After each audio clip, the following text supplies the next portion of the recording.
Hey everyone! Welcome back to the channel. Today, we're diving into the money management tips inspired by the Financial Diet, a platform created by Chelsea Fagan. Chelsea founded the Financial Diet with a mission to empower people to take control of their finances through relatable advice and real-life experiences. She understands that financial literacy can be daunting, but it's not just about numbers. It's about building confidence and making informed choices that reflect your personal values and long-term goals. So, whether you're a college student navigating student loans, a recent grad entering the workforce, or someone simply looking to tighten up their financial habits, I've got you covered. We're going to break down actionable steps you can take to improve your financial health. By the end of this video, you'll feel inspired and ready to take charge of your financial future. Let's get started. First, let's talk about how to understand your personal finances. This is the foundational step that lays the groundwork for all your future financial decisions. The Financial Diet emphasizes the importance of knowing exactly where your money goes. To kick things off, choose a tracking method that suits you. You might prefer a budgeting app like Mint or WeNab, which allows you to categorize and track your expenses effortlessly. If you're more traditional, a simple spreadsheet can also work wonders. Now here's the exciting part. For the next 30 days, I want you to track every single expense. Yes, that's right, every little thing. From your morning coffee to your monthly subscriptions, log it all. Initially, it may feel tedious, but you'll be surprised at the insights you gain. You might discover patterns that you didn't even realize existed. For example, you may be spending a lot on coffee runs during the week, but not be aware of how quickly those add up. That's where the eye-opening realization happens. At the end of the month, categorize your expenses into three main groups: fixed costs, variable costs, and discretionary spending. Fixed costs include essential payments like rent, utilities, and insurance, things you can't live without. Variable costs cover groceries and gas, expenses that fluctuate but are still necessary. Lastly, discretionary spending encompasses items like dining out and entertainment. Let's say, for example, you find you're spending around $300 a month on takeout. After realizing this, you could challenge yourself to cook more meals at home. Not only will this save you money, but it could also be a fun way to explore new recipes. And if you discover you have subscriptions you rarely use, like streaming services or a gym membership you never attend, consider canceling them. This newfound awareness can free up funds for savings or paying off debt. Visualizing your spending can further enhance your understanding. Many apps offer graphs and charts that allow you to see where your money is going at a glance. This visualization can be incredibly motivating and makes it easier to identify areas for improvement. Remember, knowledge is power, especially when it comes to your finances. Now that you have a clear picture of your finances, it's time to create a budget. A great framework to use is the 50-30-20 rule. This rule breaks down your income into three simple categories: needs, wants, and savings. First, calculate your net income, the amount you actually take home after taxes and deductions.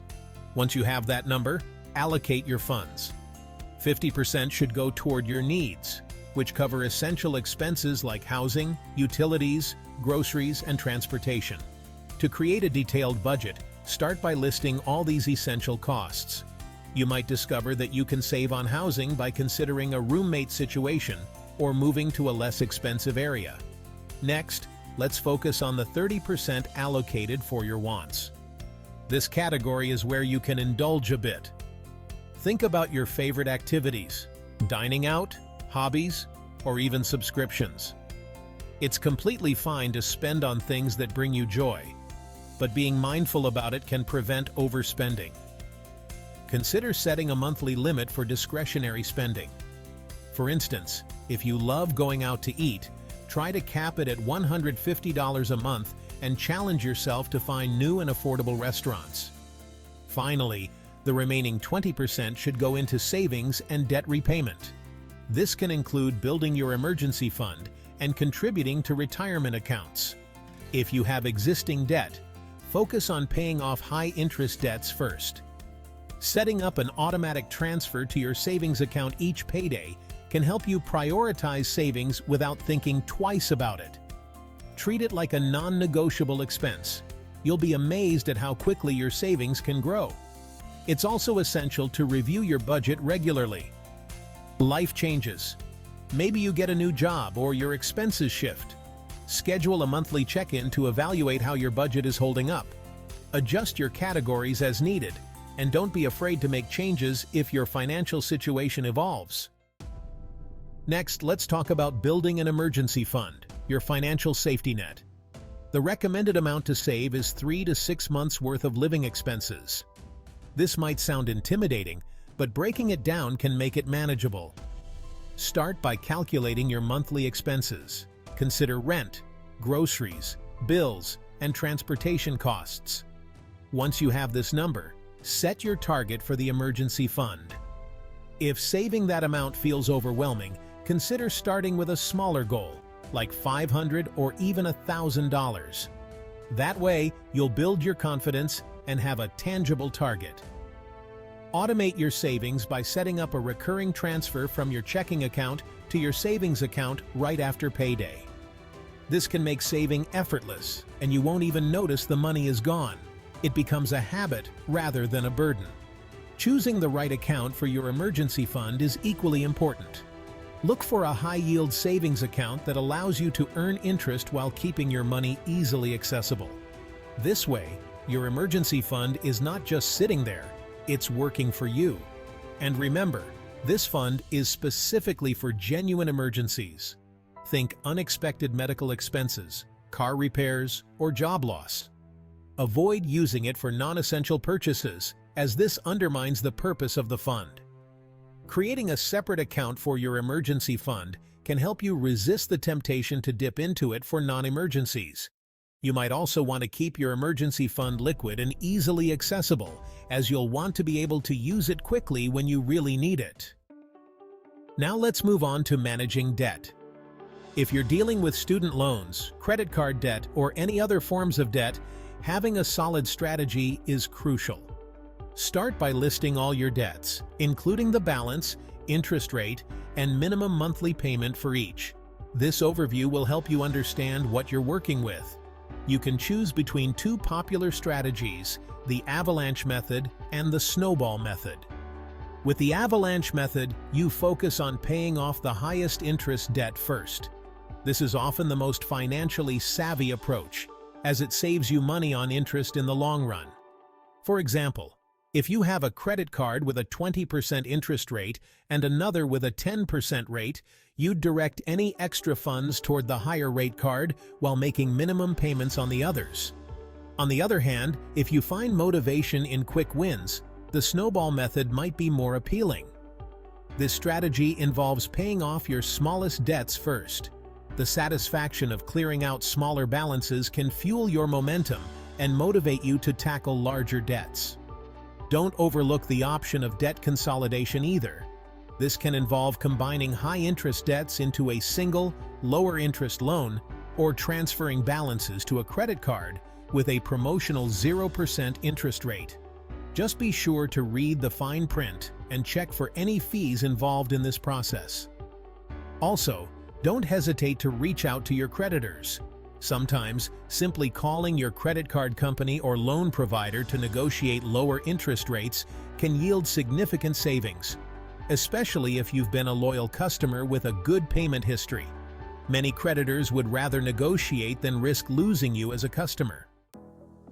Now let's talk about developing smart spending habits. One effective strategy is to implement the 24-hour rule. Before making any non-essential purchase, wait 24 hours to see if you still want that item. This simple practice can significantly curb impulse buying, which often leads to regret and overspending.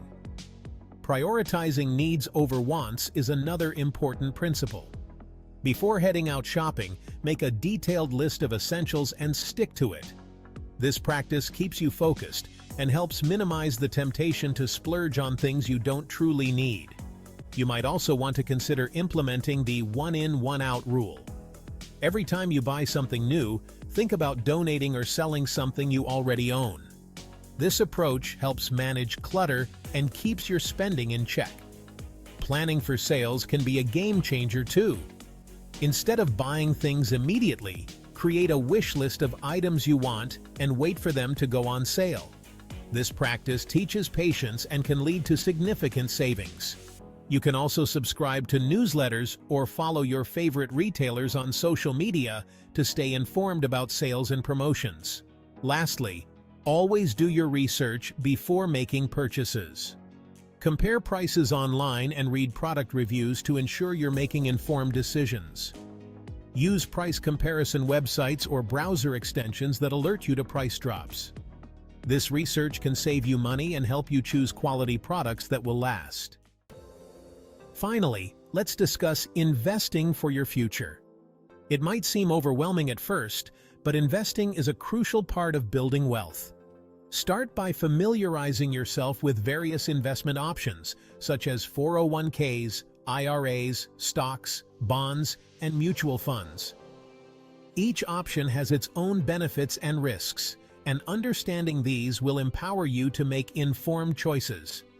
If your employer offers a 401k, be sure to take full advantage of it, especially if they provide matching contributions. This is essentially free money that can grow significantly over time. For instance, if you contribute 5% of your salary and your employer matches that, it's like getting a 100% return on your investment instantly. Consider opening an IRA, which can provide tax advantages for your retirement savings. A Roth IRA, for example, allows you to withdraw your contributions tax-free in retirement, giving you flexibility and access to funds without penalties. For those who find investing intimidating, robo-advisors like Betterment or Wealthfront can be excellent options. These platforms create a diversified portfolio based on your risk tolerance and financial goals, making it simple for beginners. They often have lower fees than traditional financial advisors, making investing more accessible. Remember, you don't need a lot of money to start investing. Many platforms allow you to begin with as little as $5. The key is to start early and contribute regularly. Compound interest can significantly boost your savings over time. Even if you can only afford to invest a small amount monthly, consistency is what matters. So, there you have it. Actionable tips from The Financial Diet by Chelsea Fagan to help you take control of your finances. Remember, it's all about consistency, education, and making informed choices that align with your personal goals. I hope you found this information helpful and inspiring. I bet you didn't know managing money could be this easy. Subscribe now and get the latest finance tips and tricks straight to your feed. From saving smarter to investing better, we've got you covered. Don't miss out. Hit that subscribe button today.